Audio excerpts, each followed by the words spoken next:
ನಮ್ಮಂಥವ್ರನ್ನೆಲ್ಲ ಒಂದು ಕನ್ಸಿಡರ್ ಮಾಡಿ ಇವರು ಬರೆದಿದ್ರಲ್ಲಿ ನಾವು ನಟಿಸಿದ್ದೀನಲ್ಲ ಅನ್ನೋದಿದೆಯಲ್ಲ, ಅದು ಇನ್ನೊಂದು ಲೆವೆಲ್ಗೆ ತೊಗೊಂಡೋಯ್ತು. ನನಗೆ ತರುಣ್ ಸರಿಂದ ಒಂದು ಪಕ್ಕ ಕಂಟೆಂಟ್ ಕಮರ್ಷಿಯಲ್ ಇಟ್ಕೊಂಡು ಹೇಗೆ ಮಾಡ್ಬೋದು ಅನ್ನೋದು ಒಂದು ಅದ್ಭುತವಾದ ಎಕ್ಸ್ಪೀರಿಯೆನ್ಸ್ ಕೊಟ್ಟಿದ್ದಾರೆ ಅವರು. ಅದೇ ಫಸ್ಟ್ ಮೀಟು. ಅವ್ರು ಹಗ್ ಮಾಡಿ ಚೆನ್ನಾಗಿದೆ ಡೈರೆಕ್ಟ್ರೇ, ಸೂಪರಾಗಿ ಬರೆದಿದ್ದೀರಾ ಅಂತ ಆ ಒಂದು ಹಗ್ ಮಾಡಿ ಅದು ಹೇಳಿದ್ರಲ್ಲ. ಇವತ್ತು ದರ್ಶನ್ ಸರ್ ಈ ಸಬ್ಜೆಕ್ಟ್ ಒಪ್ಪೋದು ಒಂದು ರೀತಿಯಲ್ಲಿ ಕಾಟೇರ ಸಕ್ಸಸ್. ಬೇರೆಯವ್ರ ಹತ್ರ ಜಗಳ ಆಡ್ಕೊಂಡು ಕಾಂಪಿಟೇಷನ್ ಮಾಡ್ಕೊಂಡು ಬಂದವರು, ಅಷ್ಟೊಳಗಡೆ ಅವ್ರಿಗೆ ಒಂದು ಸಿನಿಮಾ ಕ್ರಾಂತಿ ಶುರುವಾಗ್ಬಿಡ್ತು. ಸೊ ನನಗೆ ಆ ಗ್ಯಾಪಲ್ಲಿ ಗುರು ಶಿಷ್ಯರು ಮುಗಿದೋಯ್ತು. ಅವಾಗ ಮತ್ತೆ ನಾನು ಇದಕ್ಕೆ ಫ್ರೀ ಆದೆ. ನಾನು ಅಂದ್ಕೊಂಡಂಗೂ ಮತ್ತೆ ಇದಕ್ಕೆ ಫ್ರೀಯಾಗಿ ಇದ್ರ ಜೊತೆ ಸ್ವಲ್ಪ ತೊಡಸ್ಕೊಂಡು ಒಂದು ಎಕ್ಸ್ಪೀರಿಯೆನ್ಸ್ ತೊಗೊಂಡಿವಿ. ನನಗೆ ದೊಡ್ಡ ಹೀರೋ ಜೊತೆ commercial cinema, Tarun sir best commercial director ಅವರು. ಅವ್ರದ್ದು ನಾಲೆಡ್ಜ್ ಸ್ಕ್ರಿಪ್ಟ್ ಜೊತೆ, ಮೇಕಿಂಗ್ ಜೊತೆ, ಇವಾಗ ಫುಟೇಜ್ ಶೂಟ್ ಆದರೆ ಓಡೋಗ್ತಿದ್ದೆ. ನನಗೆ ಈ ಒಂದು ಶೆಡ್ಯೂಲ್ ಮುಗಿದಿದ್ದಂದರೆ ಹೋಗ್ತಾಯಿದ್ದೆ, ಅಂದರೆ ಆಫ್ಲೈನೆಲ್ಲ ನೋಡ್ತಾಯಿದ್ದೆ ಹೆಂಗೆ ಅಂತ. ನಾವು ಡಿಸ್ಕಸ್ ಮಾಡ್ತಿದ್ವಿ. ಏನೋ ಒಂದು ಸಣ್ಣ ಮಿಸ್ ಆಯ್ತು ಅಂದರೆ ಸ್ವಲ್ಪ ಟೈಮ್ ಹೋಗ್ಬಿಟ್ಟಿತ್ತು, ಅದು ಹೋಗಿತ್ತು. ಆಮೇಲೆ ಹೇಳ್ತಿದ್ವಿ ಇದೊಂದು ಕ್ಲೋಸ್ ಬೇಕಿತ್ತೆ, ಮಾರ್ಕ್ ಮಾಡಿಟ್ಟಿದ್ವಿ ನೆಕ್ಸ್ಟ್ ತಗೋದು. ಈ ಥರದ್ದೆಲ್ಲ ನಮ್ಮದು ಬೆಳವಣಿಗೆ. ಮತ್ತು ಟ್ರಿಮ್ಮಿಂಗ್ ಆದಾಗ ಎಲ್ಲ ಹಂತದಲ್ಲೇ ನಾನು ಅವಾಗ ಹೋಗಿ ಎಕ್ಸ್ಪೀರಿಯೆನ್ಸ್ ತಗೋತಿದ್ದೆ. ನನಗೆ ತರುಣ್ ಸರಿಂದ ಒಂದು ಪಕ್ಕ ಕಂಟೆಂಟ್ ಕಮರ್ಷಿಯಲ್ ಇಟ್ಕೊಂಡು ಹೇಗೆ ಮಾಡ್ಬೋದು ಅನ್ನೋದು ಒಂದು ಅದ್ಭುತವಾದ ಎಕ್ಸ್ಪೀರಿಯೆನ್ಸ್ ಕೊಟ್ಟಿದ್ದಾರೆ ಅವರು. ಅವ್ರಿಗೆ ಥ್ಯಾಂಕ್ಸ್ ಹೇಳ್ಬೇಕು ಆ್ಯಕ್ಚುಲಿ. ಸರ್, ದರ್ಶನ್ ಸರ್ನ ಫಸ್ಟ್ ನೀವು ನೋಡಿದ್ದಲ್ಲಿ ಮೀಟ್ ಮಾಡಿದ್ರಿ ಡೈರೆಕ್ಟಾಗಿ ಒಂದು ಮನೆಗೆ ಹೋಗಿದ್ವಿ. ಒಂದು ಸರಿ ಪರಿಚಯ ಮಾಡಿಸಿದ್ರು ತರುಣ್ ಸರ್. ಕತೆ ಎಲ್ಲ ಆದಮೇಲೆ ಇವರು ನಾವು ಸೇರಿ ಬರೆದಿದ್ದು ಅಂತ ಎಲ್ಲ ಹೇಳಿದೆ. ಅದೇ ಫಸ್ಟ್ ಮೀಟು. ಅವ್ರು ಹಗ್ ಮಾಡಿ ಚೆನ್ನಾಗಿದೆ ಡೈರೆಕ್ಟ್ರೇ, ಸೂಪರಾಗಿ ಬರೆದಿದ್ದೀರಾ ಅಂತ ಆ ಒಂದು ಹಗ್ ಮಾಡಿ ಅದು ಹೇಳಿದ್ರಲ್ಲ, ಅದು ನನಗೆ ಅವತ್ತಿನ ದಿನ ಎಲ್ಲ ಏನೋ ಒಂದು ಖುಷಿ. ಅಂದರೆ ನಾವು ಕಾಲೇಜ್ ಟೈಮಲ್ಲಿ, ಸ್ಕೂಲ್ ಟೈಮಲ್ಲಿ ಇವ್ರು ನೋಡಿಕೊಂಡು ಇವ್ರ ಫ್ಯಾನ್ ಆಗಿ ವಿಜುವಲ್ ಹೊಡ್ಕೊಂಡು ಬೇರೆಯವ್ರ ಹತ್ರ ಜಗಳ ಆಡ್ಕೊಂಡು ಕಾಂಪಿಟೇಷನ್ ಮಾಡ್ಕೊಂಡು ಬಂದವರು.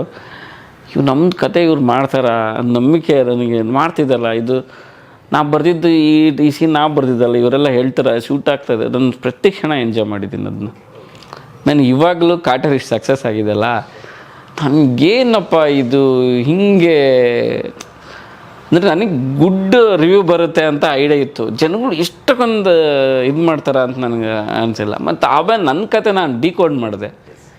ಯಾಕೆ ಇದು ಇಷ್ಟಕ್ಕೊಂದು ಇದು ತೊಗೊಂಡೆ, ಯಾಕೆ ಅಂದರೆ ಅದು ಪ್ರತಿಯೊಂದು ಸೀನು ಜೀವನ ಬದುಕನ್ನು ಅಳವಡಿಸ್ಕೊಂಡು ಹೋಗಿದ್ದೀವಿ ನಾವು. ಎಲ್ಲರ ಬದುಕುಗಳು ಇಟ್ಕೊಂಡು ಆ ಸೋಲ್ ಎಲ್ಲರಿಗೂ ಇಷ್ಟ ಆಗ್ಬಿಡ್ತದೆ.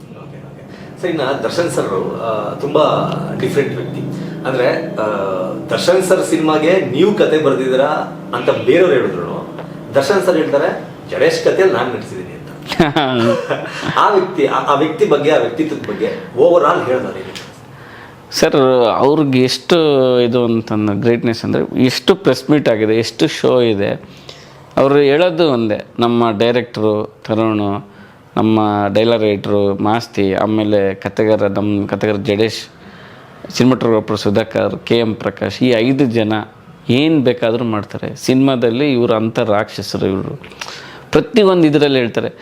ಅದು ಹೇಳಿದಾಗೆ ನನಗೆ ಮೈ ಜುಮ್, ಯಾಕಂದರೆ ಯಾವಾಗಲೂ ಹೇಳಿದಾಗ ನಾನು ಸ್ಟೇಜ್ ಮೇಲೇ ಇರ್ತಾಯಿದ್ದು. ಮೈ ಜುಮ್ ಅನ್ನೋದು. ಅವ್ರು 4 ಸಾರಿ ಹೇಳಿದ್ರೆ 4 ಸಾರಿ ನಾನು ಸ್ಟೇಜ್ ಮೇಲೇ ಇದ್ದೀನಿ. ಒಂಥರ ನನಗೆ ನೆಕ್ಸ್ಟ್ ಏನು ಮಾತಾಡ್ಬೇಕಪ್ಪ, ನೆಕ್ಸ್ಟ್ ನನಗೆ ಮೈಕ್ ಕೊಟ್ಟರೆ ಒಬ್ಬ ಹೀರೋ ನಮ್ಮನ್ನು ಅಷ್ಟು ಅವ್ರಿಗೆ ಡೈರೆಕ್ಟರ್ ಲೆವೆಲಲ್ಲೇ ಸಾಕಾಗಿರೋದು. ಬಟ್ ನೋಡಿ, ಆ ಸಂಭಾಷಣೆಕಾರನಾಗಲಿ ಒಂದು ನಮ್ಮ ಕತೆಗಾರ ಇಷ್ಟು ಜನ ತೊಗೊಂಡು ಹೇಳಿದಾಗ ಇವತ್ತು ಕಾಟೇರದ ಕತೆಗಾರ ನಾನು ಗೊತ್ತು ಬೇಕಾದ್ರೆ, ಬಿಕಾಸ್ ಬಾಯಿಂದ ಅದು ಪ್ರತಿ ಸರಿ ಬಂದಿರೋದು. ಸೊ ಅದನ್ನೆಲ್ಲ ಗುರುತಿಸಿ ನಮ್ಮನ್ನು ಅಲ್ಲಿಗೆ ತೊಗೊಂಡೋಗ್ತಾರಲ್ಲ, ಇನ್ನೂ ಎಷ್ಟಾದರೂ ಬರೆಯೋಣಪ್ಪ ಅವ್ರಿಗೆ ಅಂತ ಅನ್ನೋದು. ಅಂದರೆ ಅವ್ರಿಗೆ ಎಷ್ಟು ಬರೆದ್ರೂ ಸಾಲಲ್ಲಪ್ಪ, ನಾನು ಬೇಕಾದ್ರೆ ಇನ್ನೂ ಎಷ್ಟಾದರೂ ಬರಿತೀನಿ ಅವ್ರಿಗೆ ಅಂತ ಅನ್ಸೋದೇ ಅಲ್ಲಿ. ಸೊ ಆ ಥರ ಒಂದು ಗುಡ್ ಎಕ್ಸ್ಪೀರಿಯೆನ್ಸ್, ಒಂದು ಗುಡ್ ವೈಬ್ ಕೊಟ್ಟರು ಅವ್ರು ನನಗೆ, ಒಂದು ಮೋಟಿವೇಶನ್ ಕೊಟ್ಟರು ನನಗೆ. ಇಂಥ ದೊಡ್ಡ ಸಿನಿಮಾಗಳಲ್ಲಿ ಒಬ್ಬ ಕತೆಗಾರ ಗುರ್ಸ್ಕೊಂಡಿದ್ದೀನಿ ಅಂತಂದರೆ ಅವರು ಪ್ರತಿ ಸ್ಟೇಜಲ್ಲಿ ಹೇಳಿರುವಂಥ ಮಾತಿಂದ. ಸೊ ಅದರಿಂದ ಜನಗಳಿಗೆ ಏನೂ ಗೊತ್ತಿಲ್ಲದೆ ಹೋಯ್ತು. ಇವತ್ತು ಒಳ್ಳೆ ಕತೆ ಏನೋ ಹೇಳ್ತಾರೆ ಅದನ್ನ, ಬಟ್ ಅದು ಅವ್ರು ಹೇಳಿದ್ದು ಅದರಿಂದ ಆಗಿರೋದು ಅಷ್ಟೇ. ಅಂದರೆ ಇಂಡಸ್ಟ್ರಿನಲ್ಲಿ ಸರ್ ಕತೆಗಾರರಿಗೆ ಮುಂಚೆ ಅಷ್ಟೊಂದು ವ್ಯಾಲ್ಯೂ ಇರ್ತಿರ್ಲಿಲ್ಲ. ಎಲ್ಲೋ ಬೇರೆ ಸ್ಟೇಟ್ಗಳಿಂದ ಬೇರೆ ಭಾಷೆಗಳಿಂದ ಇಲ್ಲಿ ಕರ್ಕೊಂಡ್ಬಂದು ರೂಮ್ ಹಾಕಿ ಕೂರಿಸಿ ಬರ್ಸಿದ್ದನ್ನೆಲ್ಲ ನಾವು ಕಣ್ಣಾರೆ ಬೇರೆ ಲ್ಯಾಂಗ್ವೇಜ್ ಇಂದ ಬಂದು ಕತೆ ಬರೀತಾರೆ ಅಂತಂದ್ರೆ ಅವ್ರಿಗೇನೋ ಒಂದು ರಾಜಮರ್ಯಾದೆ ಕೊಡೋದು ಮಾಡಿಸೋದು ಆ ಥರದ್ದೆಲ್ಲ ಇತ್ತು. ಇಲ್ಲಿ ಅವರಿಗೆ ಪೇಮೆಂಟ್ ಕೊಡೋಕ್ಕೆ ಕೂಡ ಆಗ್ತಾ ಇದೆ. ಓಕೆನಾ? ಬಟ್ ಈ ಥರ ಅಂದರೆ ದರ್ಶನ್ ಸರ್ ಥರ ಒಬ್ಬ ಕತೆಗಾರನ ಟ್ರೀಟ್ ಮಾಡಿದ್ರೆ ಇಲ್ಲಿರುವ ಕತೆಗಾರರಿಗೂ ಕೂಡ ಹೆಲ್ಪ್ ಆಗುತ್ತೆ. ಇಲ್ಲಿರೋ ಕತೆಗಾರರು ಕೂಡ ಒಳ್ಳೆ ಕತೆ ಬರೀತಾರೆ. ದರ್ಶನ್ ಸರ್ ಅವರು ಆ ವಿಚಾರದಲ್ಲಿ ದರ್ಶನ್ ಸರ್ ನಿಮ್ಮ ಮೈಂಡಲ್ಲಿ ಯಾವ ಥರ? ಇವತ್ತು ದರ್ಶನ್ ಸರ್ ಈ ಸಬ್ಜೆಕ್ಟ್ ಒಪ್ಪೋದು ಒಂದು ರೀತಿಯಲ್ಲಿ ಕಾಟೇರ ಸಕ್ಸಸ್. ಇನ್ನೊಂದು ನಮ್ಮಂಥವ್ರನ್ನೆಲ್ಲ ಒಂದು ಕನ್ಸಿಡರ್ ಮಾಡಿ ಇವರು ಬರೆದಿದ್ರಲ್ಲಿ ನಾವು ನಟಿಸಿದ್ದೀನಲ್ಲ ಅನ್ನೋದಿದೆಯಲ್ಲ, ಅದು ಇನ್ನೊಂದು ಲೆವೆಲ್ಗೆ ತಗೊಂಡೋಯ್ತು. ಆ್ಯಕ್ಚುಲಿ ಇವತ್ತು ಸಕ್ಸಸ್ ರೇಟ್ ತುಂಬ ಕಡಿಮೆ ಅದರ್ ಲ್ಯಾಂಗ್ವೇಜ್ ಕಂಪೇರ್ ಮಾಡಿದ್ರೆ Kannada industry. Because only writers ಇಲ್ಲ ಅನ್ನೋದು, ಇಲ್ಲಿ ಪ್ರೊಡ್ಯೂಸರ್ಸ್ ಇಲ್ಲ, ಹೀರೋಗಳು ಇಲ್ಲ ಅನ್ನೋದು, ಡೈರೆಕ್ಟರ್ಸ್ ಇಲ್ಲ ಅಂತಲ್ಲ, ರೈಟರ್ಸ್ ಇಲ್ಲ. ಅದು ಕೊರತೆ ಇದ್ರ ಮೂಲಕ ನೆರವೇರ್ತಾ ಇದೆ. ಬಟ್ ಯಾಕೆ ಆಯಿತು ಅನ್ನೋದು ನನಗೂ ಗೊತ್ತಿಲ್ಲ. ಮೇ ಬಿ ತುಂಬ ರಿಮೇಕ್ ಸಿನಿಮಾ, ಆಮೇಲೆ ರಿಮೇಕ್ ಸಿನಿಮಾಗೆ ಕೊಟ್ಟಂಥ ಅರ್ಧ ದುಡ್ಡು ಇಲ್ಲಿ ಇನ್ವೆಸ್ಟ್ ಮಾಡಿದ್ರು ಅದಕ್ಕಿಂತ ಒಳ್ಳೆ ಕತೆ ಇಲ್ಲಿ ಬರಿಬೋದಿತ್ತು. ಅದು ಆ ಮನಸ್ಥಿತಿಗಳೇ ಯಾಕೆ ಓಪನ್ ಆಗಲಿಲ್ಲ.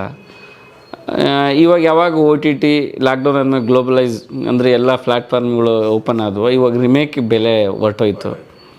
ಇವಾಗ ರೈಟರ್ಸ್ ಬೇಕು. ಎಲ್ಲಿದ್ದಾರೆ ಇವಾಗ? ನಾವು ದುಡ್ಕೊಳ್ಳೇ ಇಲ್ಲ, ರೈಟರ್ಸ್ನ ಬೆಳೆಸಲೇ ಇಲ್ಲ. ಡೈರೆಕ್ಟರ್ಗಳು ಸ್ವಾರ್ಥ ಉಳಿಸ್ಕೊಳ್ಳಿಲ್ಲ. ಇವಾಗೆಲ್ಲ ಡೈರೆಕ್ಟರ್ ಎಲ್ಲ ಬರಿಬೇಕು ಅನ್ನೋ ಒಂದು ಇಮೇಜ್ ಬೇರೆ ಅಂದ್ಕೊಂಡಿದೆ, ಅದು ರಾಂಗ್. ಇವಾಗ ತರುಣ್ ಸರ್ ಹಾಕಿ ಕೂತಿದ್ರೆ ನಮಗೆ ಅವಕಾಶ ಕೊಡಲಿಲ್ಲ ಅಂದರೆ ಕಾಟೇರ ಆಗ್ತಿತ್ತಾ? ಅವ್ರು ಬಿಟ್ಕೊಟ್ರು. ನಾನು ಡೈರೆಕ್ಟ್ರು, ಸ್ಕ್ರಿಪ್ಟ್ ರೈಟ್ರು, ನಾನು 2 ಪಾಯಿಂಟ್ ಹೇಳಿದೆ, ಜೊತೆ ಕೂತ್ಕೊಂಡು ಮಾಡಿದ್ರು, ಅದ್ಭುತವಾದ ಸೃಷ್ಟಿ ಆಯಿತು. ಎಲ್ಲ ನಂದೇ ಆಗ್ಬೇಕಂದಿದ್ರೆ ಅದು ಕಾಟೇರ ಆಗ್ತಾಯಿರಲಿಲ್ಲ. ಸೊ ಈ ಮನಸ್ಥಿತಿಗಳು ಆಗಲಿಲ್ಲ. ಆಗಿದ್ದರೆ ಇವತ್ತು ಇನ್ನೂ ಸಮೃದ್ಧಿಯಾಗಿರೋದು. ನಾನು ಇದ್ರ ಮೂಲಕ ಅದನ್ನೇ ಕೇಳ್ಕೊಳ್ಳೋದು. ಇವು ಯಾವುದಕ್ಕೋ ರಿಮೇಕಿಗೆ ಮತ್ತು ಯಾವುದಕ್ಕೋ ದುಡ್ಡು ಖರ್ಚು ಮಾಡ್ತೀವಲ್ಲ, ಕಡಿಮೆ ಮಾಡೋ ಎಲ್ಲಿ ರೈಟರ್ಸಿಗೆ ಕೊಡಿ, ಅವ್ರಿಗೊಂದು ಸ್ಟೇಜ್ ಕೊಡಿ, ನಿಮಗೆ ಅಲ್ಲೇ ಅದ್ಭುತ ಸೃಷ್ಟಿ ಆಗೋದು. ಈ ಪೇಪರಲ್ಲಿ ಇಲ್ಲ ಅಂದರೆ ಸ್ಕ್ರೀನಲ್ಲಿ ಆಗಲ್ಲ. ಫಸ್ಟ್ ಪೇಪರಲ್ಲಿ ಆಗಬೇಕಂದ್ರೆ ರೈಟರ್ಸ್ ಬೇಕು. ಎಷ್ಟೋ ಜನ ರೈಟರ್ಗಳ ಬಾಯಲ್ಲಿ ಕೂಡ ನಾನು ಕೇಳಿದ್ದೀನಿ ಸರ್, ಕತೆ ಬರ್ಕೊಟ್ಟಿದ್ದೀನಿ, ಒಳ್ಳೆ ಪೇಮೆಂಟ್ ಇಲ್ಲ, ಅದು ಅಲ್ಲಿ ಸಿಗೋದು ನಮಗೆ ಮನೆ ಬಾಡಿಗೆ ಕಟ್ಟಕ್ಕೆ ಕೂಡ ಸಾಕಾಗ್ತಿಲ್ಲ. ಈ ಥರದ್ದು ಇದು ಇಂಡಸ್ಟ್ರಿಲಿ ಈ ಥರ ಇಂಡಸ್ಟ್ರಿ ಬೆಳ್ಕೊಂಬಂತು ಸ್ಯಾಂಡಲ್ವುಡ್. ಇವಾಗ ಪ್ರೆಸೆಂಟ್ ಹೇಗಿದೆ ಸರ್ ರೈಟರ್ಗಳು? ಇವಾಗೂ ಹಾಗೇ ಇದೆ ನನ್ನ ಹೊರತುಪಡಿಸಿ. ಬಿಕಾಸ್ ನಮ್ಮ ಟೀಮ್ ಆ ಥರ ಒಂದು ಹೆಲ್ತಿ ಇದೆ. ನಮ್ಮ ಟೀಮ್ ತರುಣ್ ಸರ್ ಬೇರೆ ಎಲ್ಲ ಇರೋದು ಒಂದು ಹೆಲ್ತಿ ಟೀಮ್ ಇರೋದ್ರಿಂದ. ಬಟ್ ಈ ಬೇರೆ ಟೀಮ್ಗಳಲ್ಲಿ ಇದು ಇಲ್ಲ. ಅಂದರೆ ರೈಟರ್ಗಳನ್ನ ಒಂದೇನೋ ಅರ್ಧ ಬಳಸ್ಕೊಳ್ಳೋದು, ಇನ್ನು ಅರ್ಧ ಏನೋ ಬಳಸ್ಕೊಂಡು ಅವ್ರನ್ನ ಕಡೆಗಣಿಸೋದು, ಇದೆಲ್ಲ ಇದೆ. ಅದಿದ್ದರೆ ಅದು ನಿನ್ನ ಸಿನಿಮಾಗಷ್ಟೇ, ನಿನ್ನ ಸಿನಿಮಾನೂ ಡೆವಲಪ್ ಆಗೋಲ್ಲ, ಇಂಡಸ್ಟ್ರಿನೂ ಇದಾಗಲ್ಲ. ಅದು ವೇಸ್ಟ್, ಅದು ತುಂಬ ವೇಸ್ಟ್. ಅದ್ರ ಬದಲು ನೀನು ಡೈರೆಕ್ಟರ್, ನಿಂದು ಯಾರು ಕ್ರೆಡಿಟ್ ತೊಗೊಳಲ್ಲ. ನಾನು ಅರ್ಧ ಡೈರೆಕ್ಷನ್ ಮಾಡಿದೆ ಅಂತ ಯಾರನ್ನ ಹೇಳೋಕ್ಕಾಗುತ್ತಾ? ಅವ್ನಿಗೊಂದು ಕೊಟ್ಟರೆ ಆಯಿತು, ಇಬ್ಬರು ಸೇರಿ ಬರ್ದಿದ್ದೀನೋ ಅಥವಾ ಅವ್ನು ಬರ್ದನೋ ಹೇಳಿದರೆ ಮುಗಿದೋಯ್ತು. ಡೈರೆಕ್ಟ್ರ್ ಅಲ್ಟಿಮೇಟ್ ಇದರಲ್ಲಿ ಇದೆ ಅಲ್ವಾ? ಹೌದು. ಇವಾಗ ಹಾಲಿವುಡ್ಡಲ್ಲಿ ಏನೆಲ್ಲ ಅವರೇ ಬರ್ಕೊಂಡು ಕೊಡ್ತಾರೆ ಇಲ್ವಲ್ಲ? ಅವ್ರದ್ದು ಡೈರೆಕ್ಷನ್, ಅಲ್ಲಿ ಡೈರೆಕ್ಷನ್ಲಿ ಕ್ರಿಯೇಟಿವ್ ಡೈರೆಕ್ಟರ್ ಅಂತ, ಡಿಸೈನ್, ಪ್ರೊಡಕ್ಷನ್ ಡಿಸೈನ್ ಅಂತ, ಇನ್ನು ಡೈರೆಕ್ಟರ್ದಲ್ಲೇ ಅರ್ಧ ಭಾಗಗಳು ತುಂಬ ಇದ್ದಾವೆ ಅಲ್ಲಿ. ಎಲ್ಲ ಅವರೇ. ನಾವು ಇಲ್ಲಿ ಡೈರೆಕ್ಟರ್ ಅಂದರೆ ಎಲ್ಲವೂ ಮಾಡಬೇಕು, ಅದೊಂದು ಭ್ರಮೆ ಅದು ಅಂತ. ಅಂದರೆ ಸರ್ ಈ ಕ್ವಶನ್ ಏನಕ್ಕೆ ಕೇಳ್ತಿದ್ದೀನಿ ಅಂದರೆ, ಇದೊಂದು ಅಟ್ಲೀಸ್ಟ್ ಸೆಟ್ ಆಗಲಿ ಅಥವಾ ಈ ಥರ ಟ್ರೀಟ್ ಮಾಡೋರಿಗೆ ನೋಡಲಿ ಅಂತ ದರ್ಶನ್ ಸರ್ ರೈಟರ್ಗಳನ್ನ ಯಾವ ರೀತಿ ನಡೆಸ್ಕೋತಾರೆ? ನನ್ನ ಓನ್ ಎಕ್ಸ್ಪೀರಿಯನ್ಸ್, ಅವ್ರಿಗೆ ಡೈರೆಕ್ಟ್ರು ರೈಟ್ರಿಗೆ ನಾನು ಇದುವರೆಗೆ ಡಿಫ್ರೆನ್ಸ್ ತೋರಿಸಿದ್ದೇ ಇಲ್ಲ.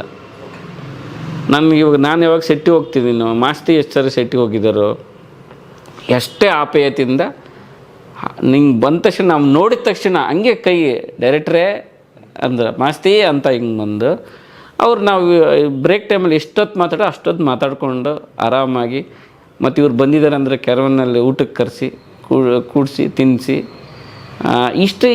ಇದು ಡೈರೆಕ್ಟ್ರಿಗೂ ನನಗೂ ಏನು ಡಿಫ್ರೆನ್ಸೇ ಅವ್ರಿಗೆ ಅದು ಗೊತ್ತೂ ಇಲ್ಲ ಅನಿಸುತ್ತೆ. ಇವರು ಡಿಫ್ರೆನ್ಸ್ ಮಾಡಬೇಕು ಇದು ಅಂತ. ಹೌದು, ನಮಗೇನು ಅನಿಸುತ್ತೆ, ಅವ್ರಿಗೆ ಎದೆ ಇರುತ್ತೆ. ನಮಗೇನು ಅನಿಸುತ್ತೆ, ಸಾರ್ಥಕ ಆಯ್ತಪ್ಪ, ಇನ್ನೂ ಏನಾದರೂ ಬರಿಬೇಕು ಅಂತ ಅನ್ಸೋಕ್ಕೆ ಶುರುವಾಗುತ್ತೆ. ಇದೇ ಆಗಬೇಕಾಗಿರುತ್ತೆ ಅಷ್ಟೇ. ನಮಗೇನು ಜಾಸ್ತಿ ಏನಿದೆ, ರೆಸ್ಪೆಕ್ಟ್ ಅಷ್ಟೇ. ಈ ಟ್ರೆಂಡ್ನ ದರ್ಶನ್ ಸರ್ ಅಂದರೆ ಅವ್ರು ಆ್ಯಕ್ಚುಲಿ ಎಲ್ಲರೂ ಕಂಟಿನ್ಯೂ ಮಾಡಿದರೆ ಗುರುತಿಸಿ ಅವನು ಪ್ರತಿ ಸ್ಟೇಜಲ್ಲಿ ಈ ಥರದ್ದು ಹೇಳಿ ಇವಾಗ ಬಾಸ್ ಮಾಡಿದ್ದಾರೆ ಅಷ್ಟೇ ಸಾಕು. ನಮ್ಮ ತರುಣ್ ಸರ್ ಮಾಡಿದಾರಲ್ಲ ಅಷ್ಟೇ ಸಾಕು ಮಾಡಿದರೆ ಎಲ್ಲ ಇವಾಗ ನೋಡಿ ಯಾರಿಗೇನಾಗಿದೆ ಇವಾಗ ಹೀರೋ ಪರ್ಫಾರ್ಮೆನ್ಸ್ ಮಾತಾಡ್ತಾರೆ, ಡೈರೆಕ್ಷನ್ ಮಾತಾಡ್ತಾರೆ, ಚಿತ್ರಕಥೆ ಮಾಡ್ತಾರೆ, ಕತೆ ಮಾತಾಡ್ತಾರೆ, ಎಡಿಟರಿಂಗ್ ಮಾತಾಡ್ತಾರೆ, ಸಿನಿಮಾಟೋಗ್ರಫಿ ಮಾತಾಡ್ತಾರೆ, ಸಂಭಾಷಣೆ ಮಾತಾಡ್ತಾರೆ, ಮ್ಯೂಸಿಕ್ ಮಾತಾಡ್ತಾರೆ. ಇಷ್ಟು ಒಟ್ಟುಗೂಡಿದ್ರೆ ಸಿನಿಮಾ. ಇದರಲ್ಲಿ ಒಂದು ವೀಕ್ ಆದ್ರೆ ಲಾಸ್ಟ್ ಸಿನಿಮಾಗೆ ಗೆದ್ದಿರ್ಬೋದು, ಬಟ್ ಲಾಸ್ಟ್ ಸಿನಿಮಾಗೆ ಅಲ್ವಾ. ಅಂದರೆ ತಿರಸ್ಕರಿಸಲ್ಪಟ್ರೆ ಆ ವ್ಯಕ್ತಿಯಿಂದ ನೆಕ್ಸ್ಟ್ ಇನ್ನೊಂದು ಒಳ್ಳೆ ಕಂಟೆಂಟ್ ಬರಲ್ಲ, ನಿಜ. ಮತ್ತು ಜನಗಳು ಒಳ್ಳೆ ಕಂಟೆಂಟನ್ನು ನೋಡಬೇಕು, ಸಣ್ಣ ಪುಟ್ಟ ಇದ್ದರೂ ಕ್ಷಮಿಸ್ಕೊಂಡು ನೋಡಬೇಕು. ಅವ್ನು ಇನ್ನೊಂದು ಪ್ರಯತ್ನ ಮಾಡ್ತಾನೆ, ಆಗಲಿಲ್ಲ ಅಂದರೆ ಇದು ಸಮಸ್ಯೆ ಆಗುತ್ತೆ. ಇವಾಗ ನಾನು ರಾಜಹಂಸ ನಾನು ಅಂದ್ಕೊಂಡಂಗೆ ಆಗಲಿಲ್ಲ, ನಾನು ಹಂಗೆ ಪರ್ಫೆಕ್ಟ್ ಮಾಡಿದ್ದೀನಿ ಅಂತಲ್ಲ ಅದು. ಅದಾದಮೇಲೆ ನಾನು ಜೆಂಟಲ್ಮನ್ ದೇಸಿ ಕತೆ ಮಾಡಲಿಲ್ಲ, ನೆಕ್ಸ್ಟು ಏನು ಟೆಕ್ನಿಕಲ್ ಮಾಡಿದೆ. ಈ ಗುರು ಶಿಷ್ಯರು ಹಂಗಾಗಿದ್ದರೆ ನನ್ನ ಕಾಟೇರ ಬರಿತಾ ಇರಲಿಲ್ಲ. ಅಲ್ಲಿ ಏನೋ ಸ್ವಲ್ಪ ರಿಸಲ್ಟ್ ಸಿಕ್ತು, ಮತ್ತು ಕಾಟೇರ ಆಯಿತು. ಇವು ಕಾಟೇರ ಸಿಕ್ತು ಮತ್ತು ಆ ಥರ ಅದೆಲ್ಲ ಒಂಥರ ಇದು. ಜನಗಳು ಒಂದು ಸ್ವಲ್ಪ ಸಣ್ಣ ಕ್ಷಮಿಸ್ಬೇಕು. ಇವನು ಫ್ಯೂಚರಲ್ಲಿ ಇವಾಗ ಕ್ರಿಕೆಟಲ್ಲಿ ಅವ್ನು ಏನು ಲೆಂತ್ ಅಪ್ ಇದು ಕರೆಕ್ಟ್ ಇದೆ, ಸ್ವಲ್ಪ ಕೋಚ್ ಮಾಡಿ ರೆಡಿ ಮಾಡೋಣ ಅಂತ ಇಟ್ಕೋತಾರಲ್ಲ. ಬಂದು ಮ್ಯಾಚಿಗೆ ಆಡಲಿಲ್ಲ ಅಂದ್ರೂ ಅವನಲ್ಲಿ ಏನೋ ಒಂದು ಸ್ಪೆಷಲ್ ಇದೆ ಅಂತ ಆ ಥರನೂ ಇರುತ್ತೆ. ಸ್ವಲ್ಪ ಒಮ್ಮೆಲೆ ಎಲ್ಲರೂ ಬಂದು ದಿನ 100 ಮಾಡೋಕ್ಕಾಗಲ್ಲ, ಇದು ಮಾಡೋಕ್ಕಾಗಲ್ಲ. ಅದು ಒಂಥರ ಸೆಟ್ರೇಟ್, ಯಾಕಂದ್ರೆ ದೊಡ್ಡ ವಿಚಾರ ಇದು. ಸರ್ ಈಗ ಹಂಗೆ ಒಂದು ಪದ ನುಂಕೊಂಬಿಟ್ರಿ ನೀವು, ಕಾಟೇರ ಆಯಿತು ಇನ್ನೊಂದು ಆಯಿತು ಅಂತಂದ್ರಿ. ಮೋಸ್ಟ್ಲಿ ನೆಕ್ಸ್ಟ್ ಯಾವ್ದಾದ್ರು ಕತೆಗಿಂತ ರೆಡಿ ಮಾಡ್ತಿದ್ದೀರಾ? ಅಲ್ಲ, ನೆಕ್ಸ್ಟ್ ವಿಜಯ್ ಸರ್ಗೆ ಒಂದು ಮಾಡ್ತಾಯಿದ್ದೀನಿ, ಶರಣ್ ಸರ್ಗೂ ಮಾಡ್ತಾಯಿದ್ದೀನಿ. ಬಟ್ ವಿಜಯ್ ಸರ್ನ ಈ ಥರದ್ದೇ ದೇಶೀಯ ಕತೆ ಇಟ್ಕೊಂಡೇ ಮಾಡ್ತಾಯಿದ್ದೀನಿ. ಅಂದರೆ ಅದೊಂದು ತುಂಬ ವಿಶೇಷತೆ ಇರುವಂಥ ಒಂದು ಕ್ಯಾರೆಕ್ಟರ್. ಆಮೇಲೆ ವಿಜಯ್ ಸರ್ ಮಗಳು ಮಾಡ್ತಾಯಿದ್ದಾರೆ ಅದರಲ್ಲಿ, ಫಸ್ಟ್ ಟೈಮ್ ತಂದೆ ಮಗಳು ಕಾಂಬಿನೇಷನ್. ಅದು ಒಂದು ವಿಶೇಷತೆ ಇದೆ. ಸೊ ಅದು ಒಂದು ದೇಸಿ ಕಥೆನೇ, ನೋಡೋಣ. ಸರ್ ಈಗ ದೇಸಿ ಕತೆ ಅಂತಂದಾಗ ನನಗೆ ನೆನಪಾಯಿತು, ಆಫ್ಟರ್ KGF ಚಾಪ್ಟರ್ 2 ಫಸ್ಟು ಒಂದು ಮಟ್ಟಕ್ಕೆ ಹಿಟ್ಟಾಯಿತು. ಆಫ್ಟರ್ KGF ಚಾಪ್ಟರ್ 2 ಕನ್ನಡದಲ್ಲಿ ಒಂದಷ್ಟು ಬದಲಾವಣೆಗಳಾಯಿತು. ಅಂದರೆ ಅದೇ ಥರದ್ದು ಕಂಟೆಂಟ್ ಬೇಸ್ಡ್ ಸಿನಿಮಾ ಮಾಡೋಕೆ ಹೋದ್ರು, ಎಷ್ಟೋ ಜನ ಕೈ ಸುಟ್ಕೊಂಡ್ರು, ಅದು ಅಷ್ಟು ಮಟ್ಟಿಗೆ ಸಕ್ಸಸ್ ಆಗಲಿಲ್ಲ. ಆದರೆ ಕಾಂತಾರ ಅಂತ ಬಂದರೆ ಹೇಗೆ ದೇಸಿ ಕತೆ, ಹೌದು, ಕ್ಷೇತ್ರಪತಿ ಬಂದರೆ ಹೇಗೆ ದೇಸಿ ಕತೆ, ಟಗರು ಪಲ್ಯ ಹೇಗೆ ದೇಸಿ ಕತೆ, ಕಾಟೇರ ಹೇಗೆ ದೇಸಿ ಕತೆ. ಸರ್ ಕರ್ನಾಟಕದ ಜನರಿಗೆ ನಮ್ಮತನ ಇಷ್ಟ ಆಗ್ತಾ ಹೋಗ್ತಾ ಇದೆಯಾ ಅಂತ, ದೇಸಿ ಕತೆಗಳಿಗೆ ಕನ್ನಡಿಗರು ಜೈ ಅಂತಿದ್ದಾರೆ. ಫಸ್ಟ್ ಆಫ್ ಆಲ್ ನಮ್ಮ ನೆಲದ ಕತೆಗಳನ್ನು ಅವ್ರಿಗೊಂದು ಕನೆಕ್ಟಿವಿಟಿ ಸಿಗುತ್ತೆ. ಇನ್ನು ಬೇರೆ ಕತೆಗಳ ಬಗ್ಗೆ ನನ್ನದೊಂದು ಕಮೆಂಟ್ ಇದೆ, ನನ್ನ ಪರ್ಸ್ನಲ್. ಏನಂತಂದರೆ ಬೇರೆ ಕತೆಗಳು ಬೇರೆ ಲ್ಯಾಂಗ್ವೇಜಲ್ಲಿ ಬರ್ತಾ ಇರುತ್ತೆ, ಅವ್ರಿಗೆ ನಾವು ಕಾಂಪಿಟೇಷನ್ ಮಾಡೋಕ್ಕಾಗೋದೇ ಇಲ್ಲ. ಇವಾಗ ಏನೋ ಒಂದು ಲವ್ ಸ್ಟೋರಿ ಇಂಗ್ಲೀಷ್ ಸಿನಿಮಾದ್ದು ಅವ್ರಿಗಿಂತ ನಾವು ಟೆಕ್ನಿಕಲಿ ಸ್ಟ್ರಾಂಗ್ ಇಲ್ಲ, ಅವ್ರಿಗೆ ಕಾಂಪಿಟೇಷನ್ ಮಾಡೋಕ್ಕಲ್ಲ. ಅವನು ಅದನ್ನು ನೋಡಿರ್ತಾನೆ ಆಡಿಯನ್. ಸೊ ಆ ಥರದ್ದು ಹೋಗಿ ನಾವು ಇದು ಮಾಡೋದಕ್ಕಿಂತ ಇದನ್ನು ಬೇರೆಯವ್ರು ಯಾರು ಟ್ರೈ ಮಾಡಿಲ್ಲ. ನಮ್ಮ ನೆಲದ ಕತೆನ ನಾವೇ ತಾನೇ ಬರೀಬೇಕು. ಈಸಿ, ಇದು ಕಾಂಪಿಟೇಷನ್ನೇ ಇಲ್ಲ. ನಾನು ಶೂಟ್ ಮಾಡಿದ್ದೆ ಇದೇ ಸತ್ಯ. ಇವಾಗ ಕಾಟೇರನ್ನು ಇನ್ನೊಂದು ಥರನೂ ಶೂಟ್ ಮಾಡ್ಬೋದು, ಬಟ್ ನಾನು ಶೂಟ್ ಮಾಡಿದ್ದೆ ಸತ್ಯ. ಈಸಿ ಇದೆ ಇಲ್ಲಿ. ಸೊ ಇದು ನೆಲದ ಕತೆಗಳು ಮಾಡಿದ್ರೆ ನಾವು ಸಕ್ಸಸ್ ಗ್ಯಾರಂಟಿ. ಗೊತ್ತೇ ಇರಲ್ಲ, ಏನು ಕಾಂಪಿಟೇಷನ್ ಇಲ್ವಲ್ಲ. ನೀವೊಂದು ಏನೋ ಒಂದು ಲವ್ ಸ್ಟೋರಿನೂ ಬರುತ್ತೆ, ಅದಕ್ಕಿಂತ ಅದ್ಭುತವಾದ ಇನ್ನೊಂದು ಏನೋ ಇರುತ್ತೆ. ನೆಲದ ಕತೆ ಹಂಗೆ ಬರಲ್ಲ. ಇದು ಊರಲ್ಲಿ ಏನೋ ನಡೀತಪ್ಪ, ಇಷ್ಟೇ ಇದು ತೋರಿಸ್ತಿದ್ದೀನಿ ನೋಡು, ಈಸಿ ಇದೆ ಅಂತ. ಅಂದರೆ ನಮ್ಮ ಕರ್ನಾಟಕದಲ್ಲಿ ಆ ಥರದ್ದು ಸಾಕಷ್ಟಿದೆ ಸರ್, ಸಾಕಷ್ಟಿದೆ. ಇವಾಗ ಮಂಗಳೂರಲ್ಲಿ ಕನ್ನಡ ಸಿನಿಮಾಗಳು ಓಡಲ್ಲ, ಬಟ್ ತುಳು ಸಿನಿಮಾಗಳು ಹೆಂಗೆ ಓಡುತ್ತೆ ಅಲ್ಲಿ ಅಂದರೆ ಅವ್ರದ್ದು ನೆಲದ ಕತೆಗಳು, ಅವ್ರ ಭಾಷೆ ಏನು ಅವ್ರದ್ದು, ಅದು ಅವ್ರ ನೇಟಿವಿಟಿ. ಅದು ಅದಕ್ಕಿಂತ ಕ್ವಾಲಿಟಿ ಕನ್ನಡ ಸಿನಿಮಾ ಕೊಡ್ತೀನಿ ನೋಡಲ್ಲ ಅವರು. ಅಂದರೆ ನೆಲದ ನಮಗೆ ಕೂಡ ನಾನು ಇಂಗ್ಲೀಷ್ ಸಿನಿಮಾ ಥರ ಕೊಡ್ತೀನಿ, ಬೇಡಪ್ಪ ನಮ್ಮ ನೆಲದ ಕತೆಗಳು ನಾನು ನೋಡ್ತೀವಿ, ಇಂಗ್ಲೀಷ್ ಸಿನಿಮಾ ನೋಡ್ಕೊತೀನಿ ಅಂತ ಅವ್ರು ಹೇಳ್ತಾರೆ. ಹಂಗೆ ಹೇಳಲ್ಲ, ಬಟ್ ಇದೇ ವಿಚಾರ ಅಂತ ಆಡಿಯನ್ಸ್ ಮನಸ್ಸಿಗೆ ಮುಟ್ಟುವಾಗಿದೆ ಅಷ್ಟೇ. ನನ್ನ ಭೂಮಿ ನನ್ನ ನೆಲದ್ದೇ ನೀನು ನನಗೆ ಕೊಡು ಸಾಕು. ನೀನು ಬೇರೆ ಏನೇನೋ ಮಾಡಿದ್ರೆ ಬೇರೆ ಸಿನಿಮಾಗಳು ಇದ್ದಾವೆ, ನನಗೆ ಅದು ಭಾಷೆ ಗೊತ್ತು, ನಾನು ಅದನ್ನು ತಿಳ್ಕೊತೀನಿ, ಅದು ಇದ್ದಾವೆ, ನನಗೆ ಇದಕ್ಕೆ ಕೊಡು ಅಂತ ಅವ್ರು ಕ್ಲಾರಿಟಿಯಾಗಿ ಹೇಳ್ತಾ ಇದ್ದಾರೆ. ನೀವು ಹೇಳಿದ ಸಿನಿಮಾಗಳೆಲ್ಲ ಯಾಕೆ ಹಿಟ್ಟಾಗ್ತದೆ, ಅವ್ರು ಕ್ಲಾರಿಟಿ ನೇಟಿವಿಟಿ ಕೊಡ್ತಾ ಇದ್ದಾರೆ ಅವರು ಅಷ್ಟೇ. ಅಂದರೆ ನಮ್ಮ ದೇಸಿ ಕತೆಗಳನ್ನ, ನಮ್ಮ ರಾಜ್ಯದ ಕತೆಗಳನ್ನ, ನಮ್ಮ ದೇಶದ ಕತೆಗಳನ್ನ ಈಗಿನ ಜನ್ರೇಷನ್ಗೆ ಗೊತ್ತಿಲ್ಲ. ಹೌದು, ಅವ್ರಿಗೆ ಎಜುಕೇಟ್ ಮಾಡ್ದಂಗೂ ಆಗುತ್ತೆ. ಹೌದು. ಇವಾಗ ನಾವು ಸಿನಿಮಾ ನೋಡುವಾಗಾದ್ರೆ ಮನೆಯವ್ರಿಗೆ ಹತ್ಕೊಂಡು ಹೋಗ್ಬೇಕಪ್ಪ ಒಂದು ವಿಚಾರನ ಅಂತ ಹೇಳೋರು, ಒಂದು ಏನು ಎಮೋಷ್ನಲ್ ಮನೆಯವ್ರಿಗೂ ನೆನಪಿರ್ಬೇಕು ಅಂತ ಹೇಳೋರು. ಅದೇ ನಿಮಗೊಂದು ನಾಲೆಡ್ಜ್ ಸಮೇತ ಎಂಟರ್ಟೈನ್ಮೆಂಟ್ ಕೊಟ್ಟರೆ, ಈ ನಾಲೆಡ್ಜ್ ಮನೆಯವ್ರಿಗೆಲ್ಲ ನಿನ್ನ ಸಾಯೋವ್ರಿಗೆ ಇರುತ್ತಲ್ಲ, ಅದೊಂದು ಅಕ್ಷರ ಜ್ಞಾನ ಅಲ್ವಾ. ಇವಾಗ ಉಳುವ ನೋಡಿ ಬಗ್ಗೆ ಎಷ್ಟೋ ಒಂದು ಅಕ್ಷರ ಜ್ಞಾನ. ರೈತ ನಮ್ಮ ತಾತನ ಭೂಮಿ ಹೆಂಗೆ ಬಂತು ಅನ್ನೋದು ಎಷ್ಟೋ ಜನಕ್ಕೆ ಗೊತ್ತಾಯ್ತಲ್ಲ. ಈ ಜ್ಞಾನ ಅಳ್ಸೋಕ್ಕಾಗ್ತೈತಾ? ಮನೆಯವರಿಗೆ ಅಲ್ಲ, ಅವ್ನು ಲೈಫ್ ಲಾಂಗ್ ಇರೋವರೆಗೂ ಆ ವಿಚಾರ ಇರುತ್ತೆ. ಅವ್ನು ಎಲ್ಲಾದ್ರೂ ಜಾತಿ ವ್ಯವಸ್ಥೆ ಕಂಡ್ರೆ ಕಾಟೇರ ಕಾಣ್ತಾನೆ. ನಾನು ಎಷ್ಟೋ ಸರಿ ಹೇಳಿದ್ದೀನಿ, ಸಾರ್ವಕಾಲಿಕವಾಗಿ ಉಳಿಯುವಂಥ ಸಿನಿಮಾ ಇದೇನು ಟ್ರೆಂಡ್ ಸಿನಿಮಾ ಅಲ್ಲ. ಇವಾಗ ಬಂದು ಹಿಂಗೆ ಹೋಗೋದು. ಜಾತಿ ವ್ಯವಸ್ಥೆ ಇದ್ದರೆ ಕಾಟೇರ ಇರ್ತಾನೆ, ಹೋರಾಟ ಇದ್ದರೆ ಕಾಟೇರ ಇರ್ತಾನೆ, ರೈತರಿದ್ದರೆ ಕಾಟೇರ ಇರ್ತಾನೆ. ಎಲ್ಲವರೆಗೂ ಇದಿರುತ್ತೆ, ಅಲ್ಲವರೆಗೆ ಕಾಟೇರ ಇರ್ತಾರೆ. ಕಾಟೇರ ಆ ಥರ ಯಾರೋ ಒಬ್ರು ಇದ್ದೇ ಇರ್ತಾರೆ. ಈ ಮಾತನ್ನ ಸಿನಿಮಾ ರಿಲೀಸ್ಗೂ ಮುಂಚೆ ತುಂಬಾ ಜನ ಹೇಳಿದ್ರು. ದರ್ಶನ್ ಅವರು ಕರಿಯರಲ್ಲಿ ಇವತ್ತವರೆಗೂ ಎಷ್ಟು ಸಿನಿಮಾಗಳು ಮಾಡಿದ್ರೆ ಅದು ಒಂದು ಲೆಕ್ಕ, ಆದರೆ ಕಾಟೇರ ಒಂದು ಲೆಕ್ಕ. ಅದು ಅವರು ಕೂಡ ಹೇಳಿದ್ದಾರೆ. ಅದು ಹರಿ ಸಾರು RRಗೋಸ್ಕರ ನೋಡಿದಾಗ ದರ್ಶನ್ ಸರ್ಗೆ ಅದೇ ಹೇಳಿದರು. ಒಂದು ಸರಿ ಹರಿ ಸಾರೇ ಹೇಳಿದ್ರು ನನಗೆ, ನಿಮ್ಮ ಮೊನ್ನೆ ಬಾಸ್ ಸಿಕ್ಕಿದ್ರು, ಹೇಗಿದೆ ಅಂತ ಕೇಳಿದರು. ನಾನು ಹಿಂಗೆ ಹೇಳ್ಬಿಟ್ಟೆ, ಸರ್ ಬಾಸ್ ಇದುವರೆಗೂ ಒಂದು ಮಾಡಿದ್ದು ಒಂದು, ಇದು ಒಂಥರ ಬೇರೆಯೇ ಇದೆ, ಇದು ನಿಮ್ಗೆ ಬೇರೆಯೇ ಇಮೇಜ್ ಕೊಡುತ್ತೆ ಅಂತ ಹೇಳಿದ್ದೆ ಅಂತ ನನಗೆ ಸಿಕ್ಕಾಗಿ ಹೇಳಿದ್ದು. ಅವ್ರು ಮಂಡೇ ಇವೆಂಟಲ್ಲಿ ಅದನ್ನೂ ಹೇಳಿದರು. ಇದು ಅವ್ರಿಗೊಂದು ಬೇರೆಯೇ ಕತೆ, ಅವರು ನಟನೆಗೆ ಇದು ರಾಷ್ಟ್ರ ಪ್ರಶಸ್ತಿನೂ ಸಿಗಬೇಕು ಅನ್ನೋ ಲೆವೆಲ್ ಕೇಳಿದ್ರು. ಫಸ್ಟಿಗೆ ಇದೇನು ಉತ್ಪ್ರೇಕ್ಷತೆ ಅಂತ ಅಂದ್ಕೊಂಡ್ರು ಕೂಡ ಸಿನಿಮಾ ನೋಡಿದ ಮೇಲೆ ಅವ್ರಿಗೆ ಕರೆಕ್ಟ್ ಅಂತ ಅನ್ನಿಸ್ತು. ಯಾಕಂದರೆ ಅವ್ರು ಕಾಟೇರಾಗಿ ಅಷ್ಟು ಜೀವಿಸಿದ್ರು ಆ ಸಿನಿಮಾದಲ್ಲಿ. ಇವತ್ತು ಆ ಸಿನಿಮಾ ಅಷ್ಟು ಮಾತಾಡ್ತಿದ್ದಾರೆ ಅಂದರೆ ಅವರು ಅದನ್ನ ಆ ಕ್ಯಾರೆಕ್ಟ್ರನ್ನ ಹೊತ್ಕೊಂಡು ಕ್ಯಾರಿ ಮಾಡಿದ್ದು ರೀತಿ. ಸೊ ನಮಗೆ ಪುಷ್ಪಗೂ ರಾಷ್ಟ್ರ ಪ್ರಶಸ್ತಿ ಸಿಕ್ಕಿದೆ ಅಂದರೆ ಅದಕ್ಕಿಂತ ಸೆನ್ಸಿಬಲ್ ಆಗಿ ಮಾಡಿದ್ದಾರೆ. ಅದು ಒಂಥರ ಗ್ರೇ ಶೇಡ್, ಒಂದು ಸ್ಟ್ರೈಟ್ ಕ್ಯಾರೆಕ್ಟರ್. ಇದರಲ್ಲಿ ಒಬ್ಬ ಒಂದು ಸ್ವಾಭಿಮಾನಿಯಾಗಿ, ಒಬ್ಬ ಹೋರಾಟಗಾರರಾಗಿ ಬೇರೆ ಥರ ಇದಕ್ಕೆ ಯಾಕೆ ಸಿಗಬಾರ್ದು ಅಂತೀನಿ ನಾನು.